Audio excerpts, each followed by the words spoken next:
Hey y'all, in the first installment of the Imperial Faggot, we looked at magic and Judaism. If you want some insight into what the term Imperial Faggot means, well, you're going to have to think about it. Take a look at the description of that video and think about it. Why don't you go on Wiktionary.com and find out what other words are cognate with the word faggot and what the word means. But yes, y'all, we're talking about the Imperial Faggot. And before we get into this organization of the community, I just wanted to quickly review how the community is able to be organized in this way. It starts with magic. I just wanted to clarify. Magic is whenever, through deception and manipulating your emotions, you are rendered unable to process anything because you're emotional and you're stuck in a mechanical lifestyle. So it's all fabricated. And magic is whenever you are manipulated emotionally such that you cannot challenge your slavery. So you cannot challenge the system. You recognize it as natural even. It was here before me. It just makes sense. This is how society works. No, you think that because you're dead in sin. What it means that they killed Jesus is that they kill us spiritually. Okay? So do not give up hope, brothers and sisters. If you are filled with fear and confusion, that's because that spirit of truth, that he might be coming in, he might be flashing at you. You need to pursue the truth. You need to pursue peace. You need to turn away from your fear and from your pride. Okay? Don't be too proud to say the truth. When you start hiding, well, that's how magic works. When you got something to hide and when you're afraid, people can say things to totally rock your world and send you spiraling into a delusion. And that's what magic is all about. And so magic necessarily precedes the Jewish organization of community. And so let's just dive right into that. Organization of community, ancient and medieval. At the beginning of the Common Era, there were Jewish communities at Alexandria, Rome, Salami, Corinth, Athens, Delos, etc., at Antioch, in Pisidia, Iconium, Smyrna, Ephesus, and other well-known cities on the Mediterranean and in Asia Minor.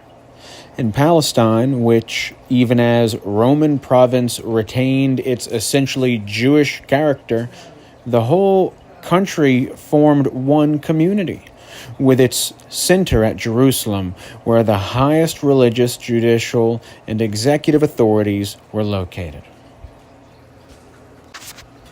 After the destruction of Jerusalem, which, by the way, means city of peace. Okay, so, like in the Bible, when it's talking about Jerusalem, it's talking about a place where there is peace. Okay, Jeru is city, Salem, Salam, Shalom. It means peace. After the destruction of their peace by the Romans, the national life of the Jews was replaced by the communal life. Okay, so it's admitting there that Rome was the initial method of disrupting us.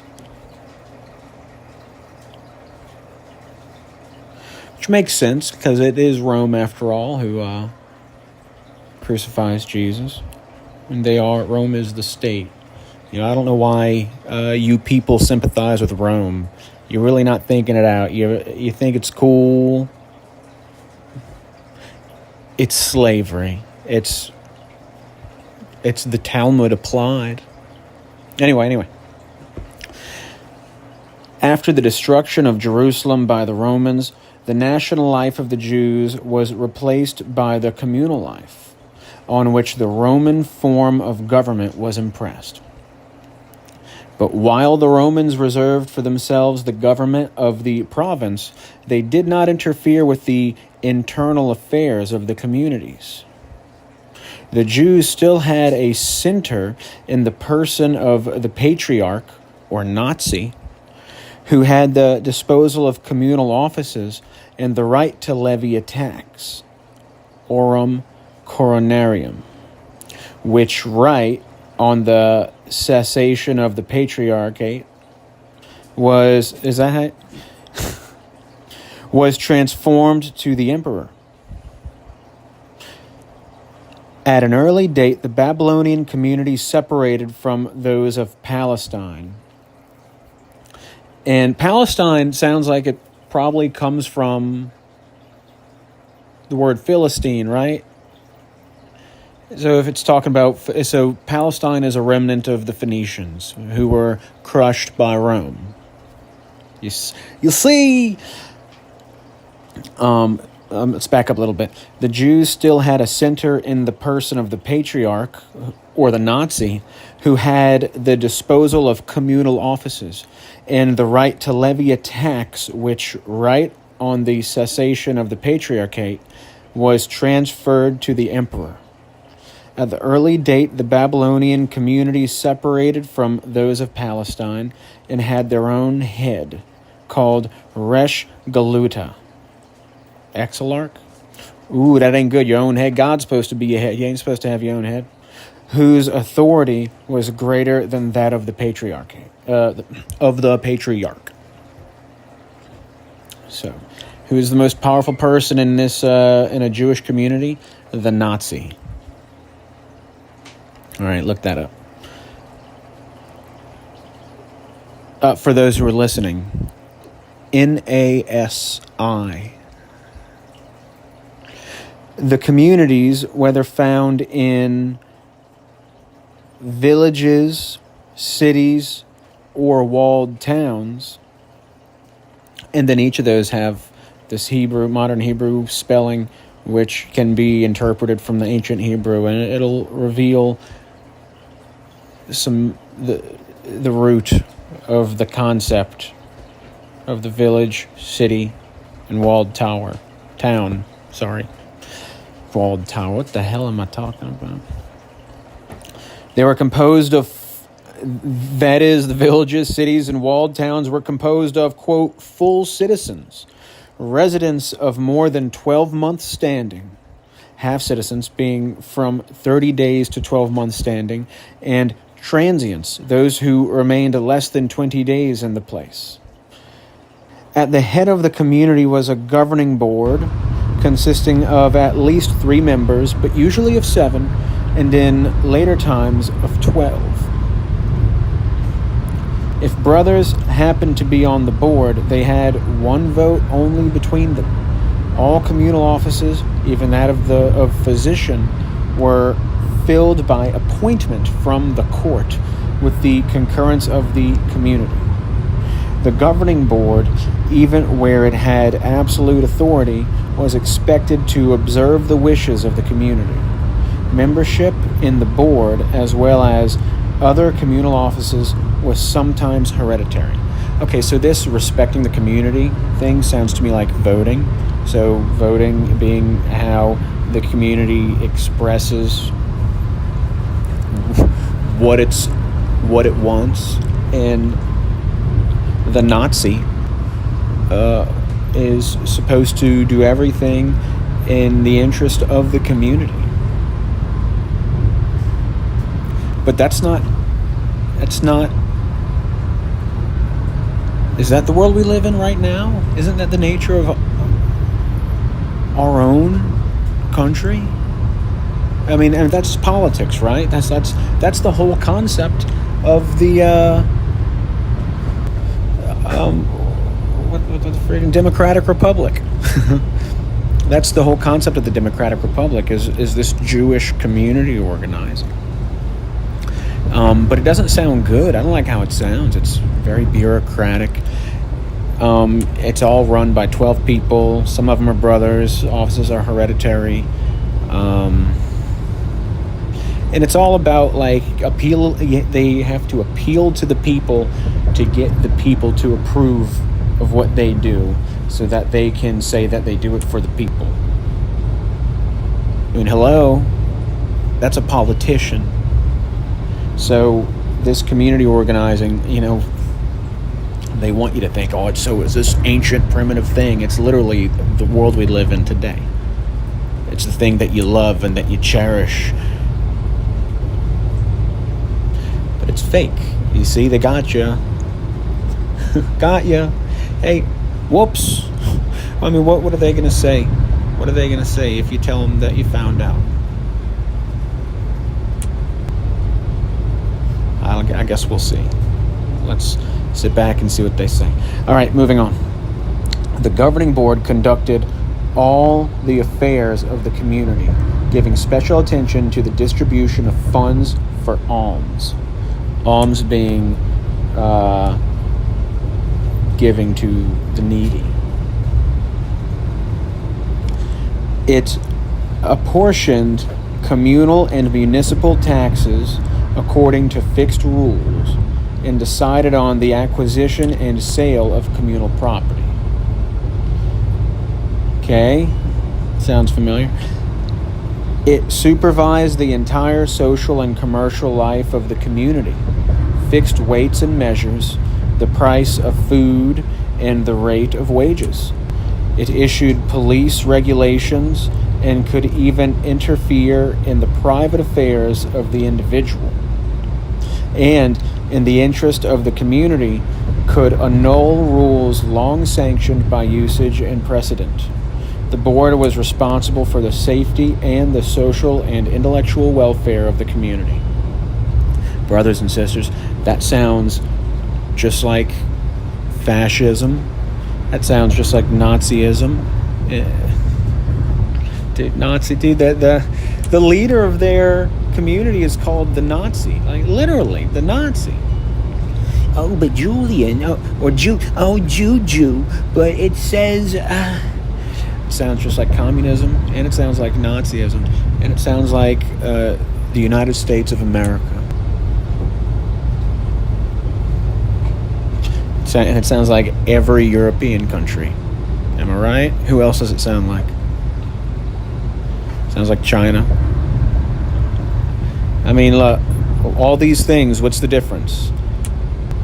You can go on and on about what the difference is between the United States and China and Nazi Germany and Soviet Russia. But let's talk about the one thing that they have in common. They're all structured on this Talmudic concept of community organizing. Excuse me, let me get back to this. The Jews of ancient Rome were governed by a Gerusiarch, that is, a president of the communal council, Gerusia, an archon, an archisynagogue. Oh, an archisynagogue. Like an arch synagogue. Arch synagogue. Maybe it's not registering for some of you. It's like the arch enemy.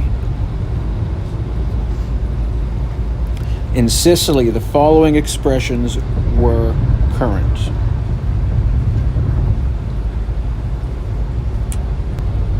I'm trying to figure out how to pronounce this.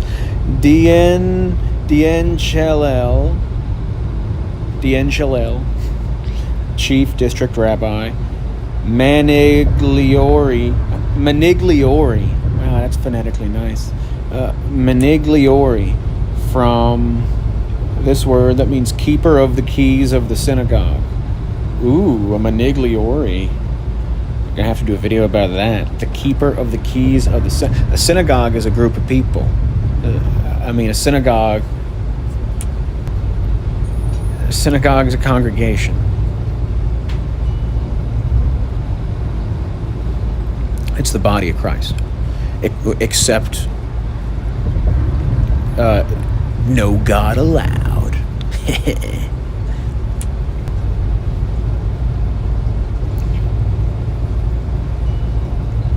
All right, manigliore.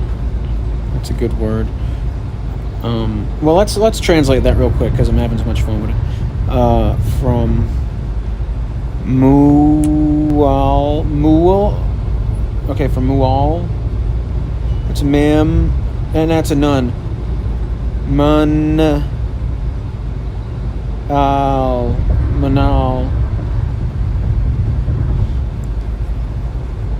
So why is there an "and" there? All right. Anyway, keeper of the keys of the synagogue, presbyter, and sacristano. These are good words. Celebrare missum, literally to celebrate mass. To conduct services, etc. Ooh, I'm sorry, y'all who's putting up with this. I'm gonna try to read better. At Cologne, the president of the community was called Judenbischof, Jewish bishop, and was assisted by a chapter. At Speyer, the archisynagogue, appointed by the Catholic bishop, was at the head of the community.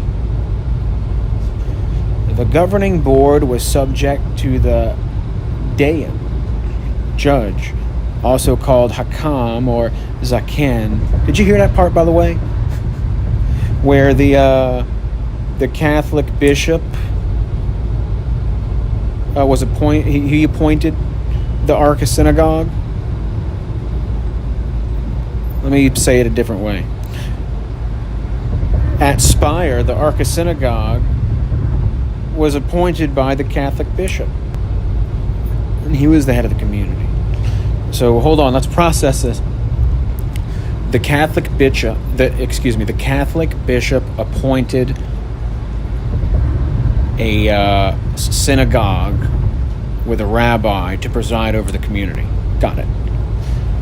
Now I got it.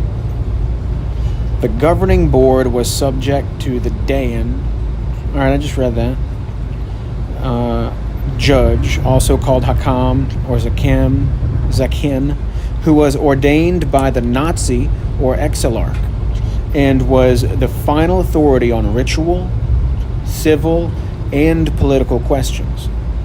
He decided unaided in money matters without being obliged to make restitution in case of an error of judgment, where otherwise 3 lay judges were required. Criminal cases were decided only by 3 scholars of standing who were usually elected for life to ensure impartiality and respect. Wow. 3 scholars of standing were elected for life to be judges. That's what we call the Supreme Court. All right, so what you should be thinking, if you're keeping up, is that we live in a rabbinic Jewish system. We live in this system. We don't call things by these names. But this that we're reading about is what Jesus came to save us from. Jesus is the revelation that we're directly connected to God, and we just have to choose to know Him, to think. God is logos, right? The root of logic. We just have to make the choice to stop indulging in the world and indulge in thought and seek understanding and sacrifice ourselves for one another and come together. And we won't The only reason that we depend on the system is because we are cattle. We act like it. We happy with it. Put us in front of the trough, and we gonna eat, and then we gonna go to sleep. Might watch a little porn or play some video games in between. Watch the game, chill. And we're gonna do it again tomorrow. And hey, look, you only live once too, so whatever, whatever. Meanwhile, you don't recognize that Jesus, the person,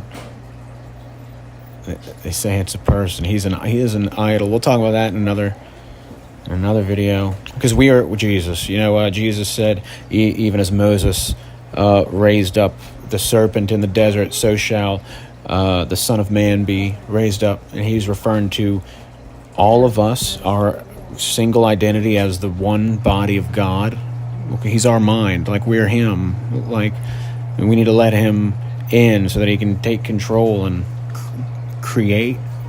It's our ancestors who created all things.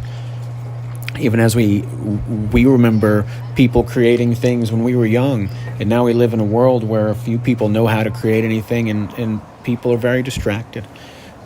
And then who is it that killed Jesus, the guy who wanted to love each other and turn from ourselves? And it's the people who said the governing board was subject to the Dayan, it's the people who wrote this dang book. It's this here so-called religion. It's this quote-unquote Judaism, which has nothing to do with God. It's just slavery. It's just a bunch of rules that are supposed to protect us with indifference, but then you keep rewriting the rules so that you can get away with exploiting us as we become more and more weak and unable to resist and unwilling. And that's why juju is here, brothers and sisters. This is good juju. That's what I'm all about.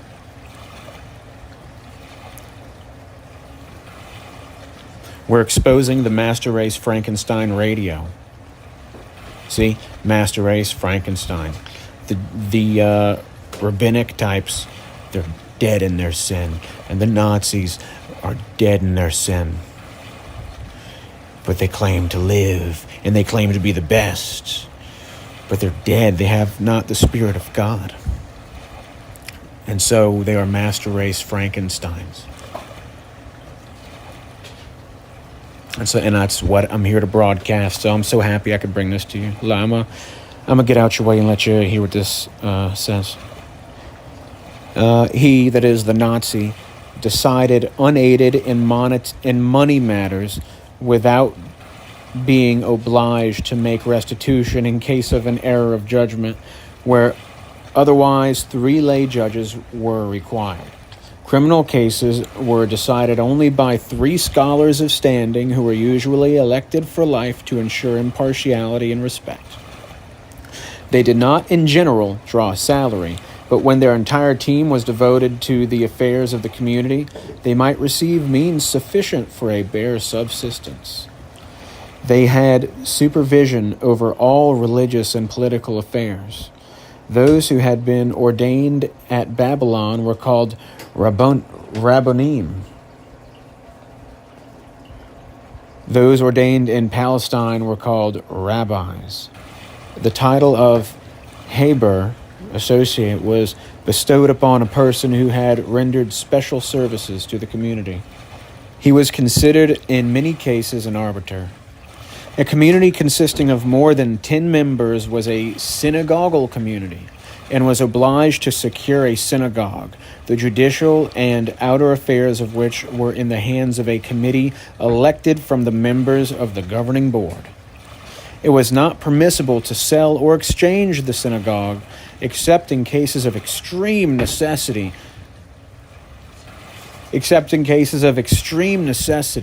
nor could the old synagogue be pulled down before the new one was built.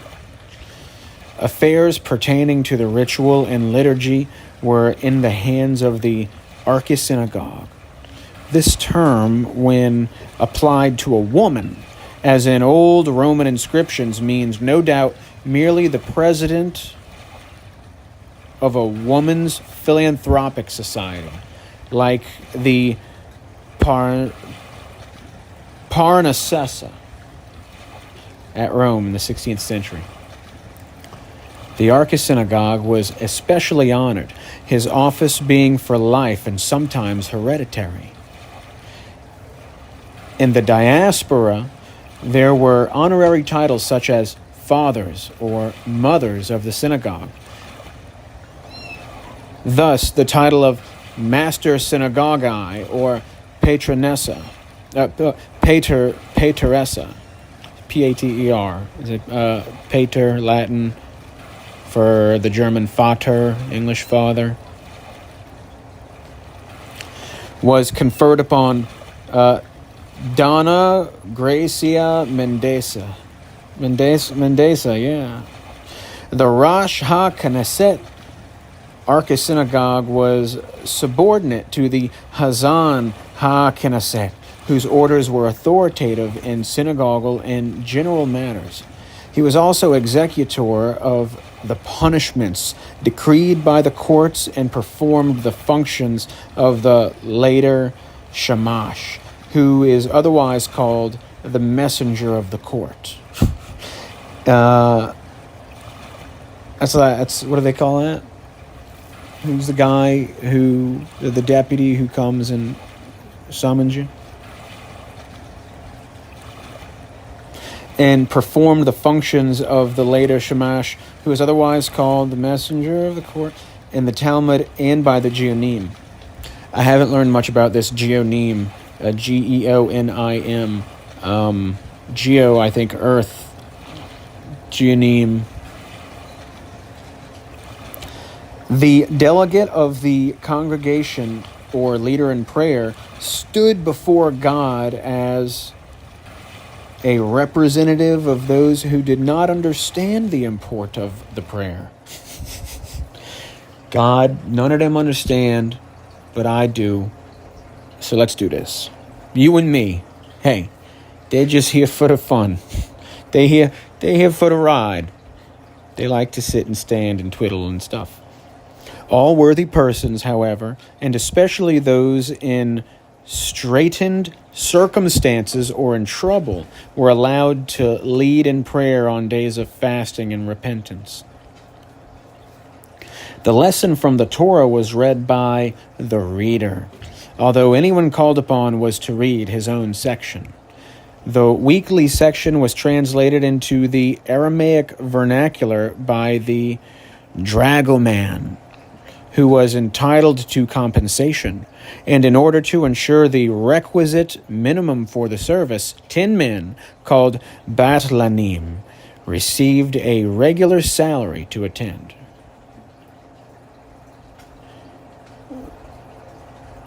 To attend what?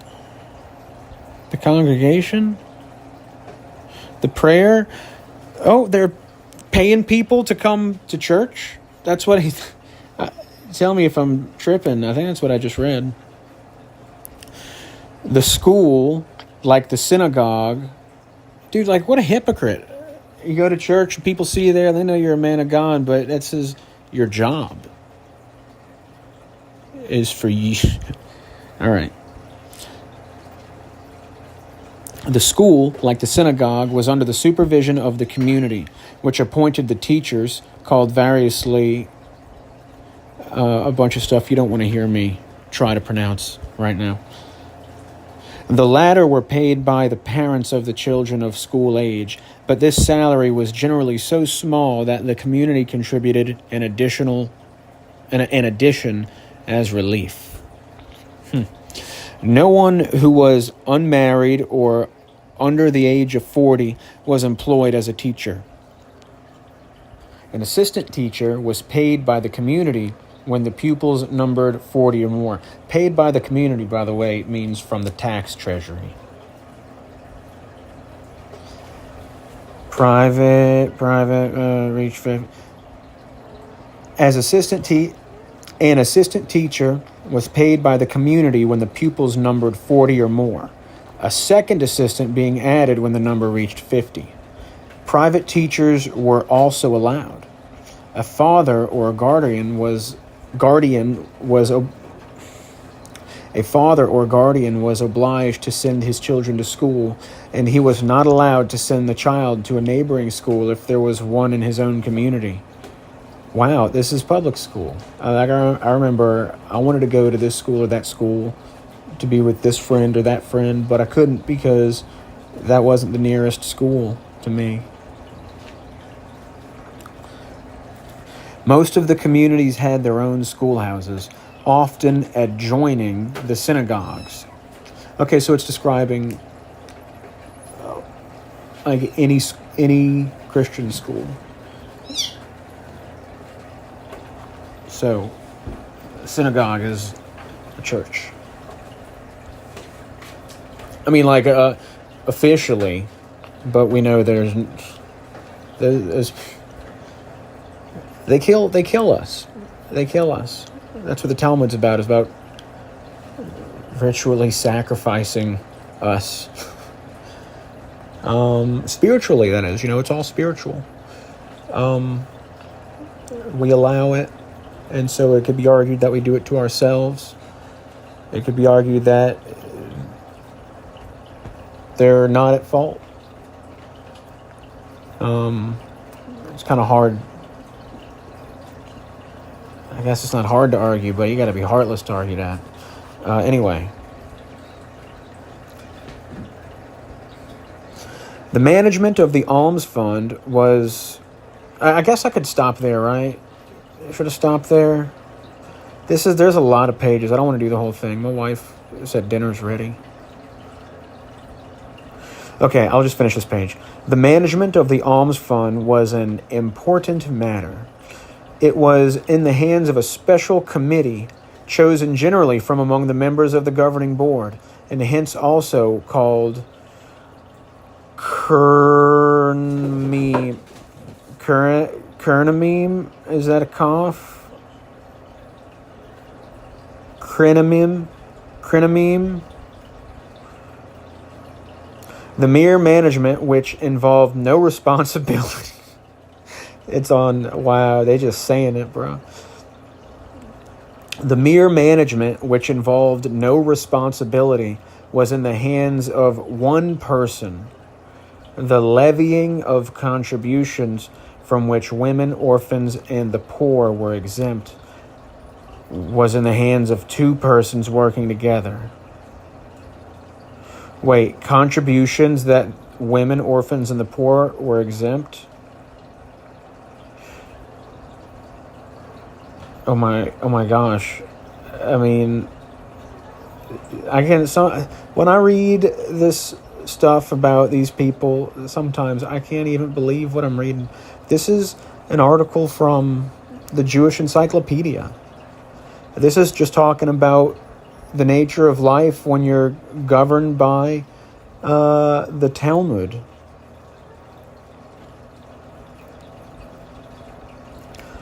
Okay, it's called Talmudic slavery, or otherwise Satanism. Shatanism, if you want to be culturally sensitive. The distribution was in the hands of at least three persons. We got that. This office also was often hereditary, and the antecedents of the incumbent had to be irreproachable. In expending the money, the wishes of the givers were to be considered. I would hope. I wonder in what way they are considered. There were two chief classes of poor funds. The box for feeding and clothing the resident poor. Every Friday, the box for feeding and clothing the resident poor. Every Friday evening, a collection was taken up for them, and they were provided for during the coming week. Wow, that's what goes on at these Baptist churches, and it's right out of the Talmud. Because there shouldn't just be 1 week for feeding and clothing people. We need to go out of our way to serve these people who need help. We need to serve everyone. Let's see. Okay, so there's the box, and then there's the dish for the support of transients from whom collections might be taken. What? For whom collections might be taken up on any day in such amounts as were necessary. As were necessary. Transient is somebody passing through. They don't even speak to whether or not they're poor. It could be one of your friends in politics or in business. Non-Jews also were to be relieved, but those who begged from house to house received only a trifle from the fund. On special occasions, as on Purim, the poor received additional gifts. Money was also distributed in the synagogues for philanthropic purposes. Orphans were cared for by their guardians, or, if there were none, by the local court. The irregular or special communal taxes were... All right, you want to see what they were? Let me go to page 3. Levied only when the occasion demanded, and only upon those directly concerned. Okay, I'm just going to go a little bit more. The fund was managed by the treasurer, who was a member of the governing board.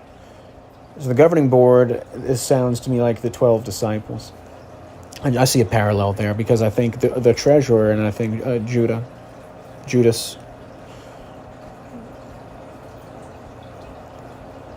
The budget included the expenses, first, of the synagogue and its service, to which the full citizens, including orphans, contributed.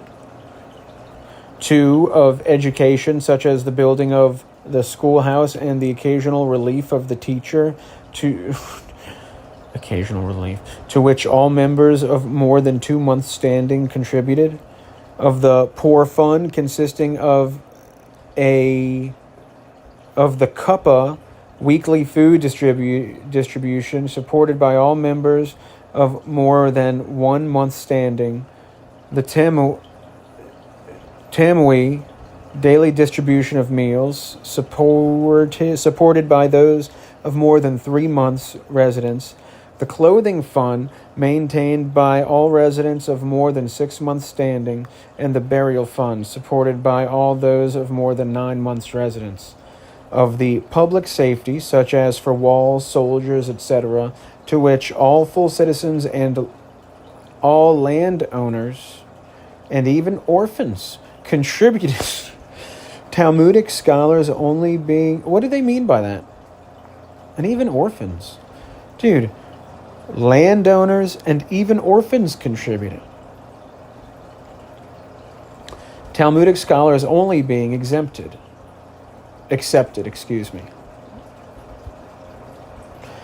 of the waterworks, to which only those benefited contributed. The state taxes were portioned among the communities, which divided them among their members. Sorry, I lowered the mic for a bit. Only scholars were exempt from the poll tax, while the tax on real estate was paid entirely by property owners. Whoa! All right, so that's the top of page 3. There are 8 pages. Go on JewishEncyclopedia.com and search. If you type in COM, it'll come up. It's community, organization of.